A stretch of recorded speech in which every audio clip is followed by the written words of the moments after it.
지난 2019년 국내 최대 가상자산 거래소 업비트가 580억 원대 코인을 탈취당한 사건의 범인이 북한 해킹 세력이라는 경찰 수사 결과가 나왔습니다. 국내 가상자산 거래소를 표적으로 한 사이버 공격이 북한 소행으로 드러난 건 이번이 처음인데요. 취재기자 연결해서 자세한 내용 들어보겠습니다. 표정우 기자, 수사 결과 전해주시죠.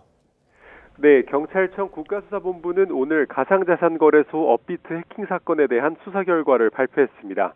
지난 2019년 11월 업비트가 가상자산 이더리움 34만 2천 개를 탈취당한 뒤 딱 5년 만입니다.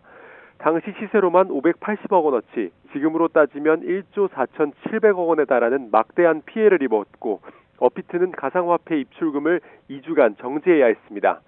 사건 발생 직후 북한 소행이 아니냐는 의심이 제기되기도 했지만 범인들이 꼬리를 감춰 미제로 남아 있었는데요. 경찰은 5년에 걸친 추적 끝에 실제 북한 해킹 조직의 범행으로 결론냈습니다.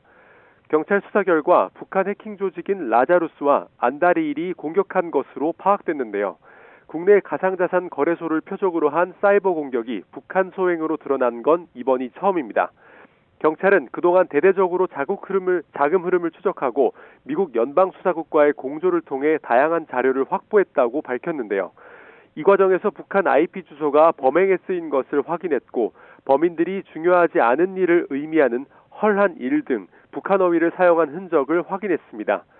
경찰 추적 결과 탈취된 가상자산의 절반 이상이 가상자산 교환 사이트 3곳을 거쳐 비트코인으로 바뀌었고 나머지 해외 51개 거래소로 분산 전송 후 세탁됐는데 이후 현금화 과정을 거쳐 북한으로 흘러간 사실도 확인됐습니다.